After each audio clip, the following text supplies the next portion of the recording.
ఈరోజు మన వాస్తు ఛానల్ చూస్తున్న ప్రతి ఒక్కరికి నమస్కారం. మన వాస్తు ఛానల్ ప్రేక్షకులు లైక్ చేయండి, షేర్ చేయండి, సబ్స్క్రైబ్ చేయండి. ఈరోజు ఈశాన్య దోషం గురించి తెలుసుకుందాం. ఈశాన్య దోషం అంటే ఏంటి? దోషం అంటే ఏంది? ఏది దోషం రాకుండా ఉండాలంటే ఏం చేయాలి? దాని గురించి తెలుసుకుందాం ఈరోజు. ముందుగా స్థలం గురించి.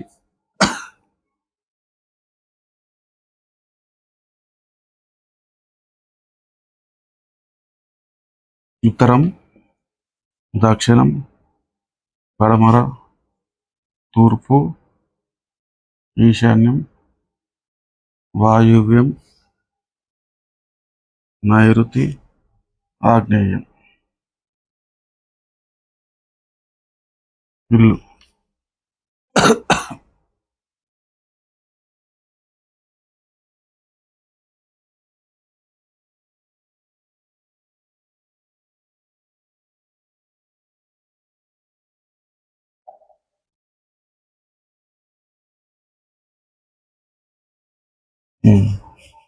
ఇది ఇల్లు.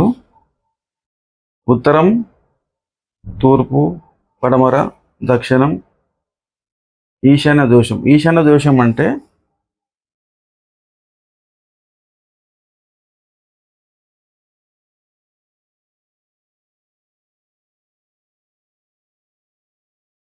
ఇక్కడ మీకు కనబడుతున్న లైన్లలో ఎలాంటి పరిస్థితుల్లో బోర్ రాకూడదు. ఈ లైన్స్ అంటే ఈ కోణం నుంచి ఈ కోణం వరకు తీసుకుంటే ఈ కోణం వరకు ఎలాంటి బోర్ రాకూడదు. ఇలాంటి స్థానం తీసుకుంటే ఇలాంటి స్థానంలో కూడా సంపు రాకూడదు. ఈ లైన్ తీసుకున్నా కూడా ఈ కోణం లోపల కూడా బోర్ కానీ సంపు కానీ మ్యాన్హోల్స్ కానీ ఏవి రాకూడదు. మ్యాన్హోల్స్, సంపు, బోరు ఇలాంటివి వచ్చిన దోషం అవుతుంది. ఈ కోణంలో ఈ కోణంలో ఈ కోణంలో రాకుండా మ్యాన్హోల్స్, బోరు, సంపు రాకుండా చూసుకోవాలి. ఈ దోషం.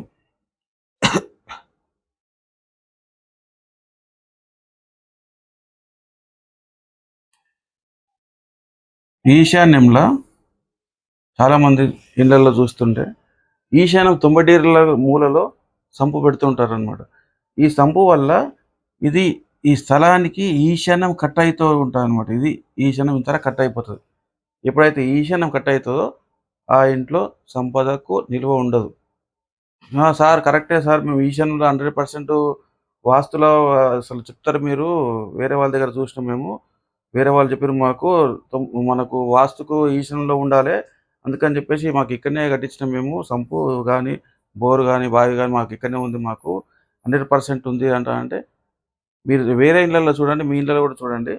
ఎప్పుడైతే ఇక్కడ 100% డిగ్రీలో 90 డిగ్రీల మూలకు ఎప్పుడైతే బావి ఉంటుందో ఆ ఇంట్లో ఆర్థిక ఇబ్బందులు చాలా ఉంటాయన్నమాట. ఇది దోషం అవుతుంది. ఈశాన్య దోషం దోషం దోషం అవుతుంది. ఇది ఇలా ఉండొద్దు. ఇంకొకటి, ఈ లైన్ తీసుకొని ఈ విధంగా సంపు, ఈ విధంగా సంపు కూడా రాకూడదు.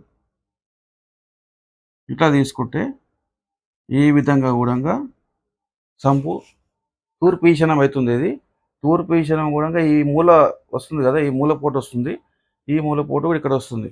కనుక ఈ విధంగా కూడా రాకూడదు, ఈ విధంగా కూడా రాకూడదు.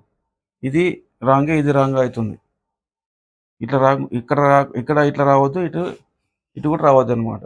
ఈశాన్య దోషం అనేది ఈ విధంగా, ఇది దోషం అవుతుంది, ఇది దోషం అవుతుంది, ఇది కూడా దోషం అవుతుంది. గమనించండి మీరు. ఇంకొకటి, చాలామంది ఏం చేస్తారంటే ఇల్లు ఉందనుకో, సెక్యూరిటీ కోసం అని చెప్పేసి ఇక్కడ ఈశాన్యంలో రూమ్ వేస్తుంటారు చాలామంది. నేను చూసిన ఇళ్ళల్లో ఈశాన్యంలో రూమ్ వేస్తారు. ఈశాన్యం రూమ్ అనేది ఇది ఈశాన్యం మూత పడిపోతుంది, ఇది కూడా దోషం అవుతుంది. ఇలాంటి దోషాలు లేకుండా సరిచూసుకోవాలి. ఇలాంటి దోషాలు, ఈశాన్య దోషాలన్నిటివి ఇలాంటి దోషాలు లేకుండా చూసుకుంటే మీకు సరిపోతుంది అనమాట.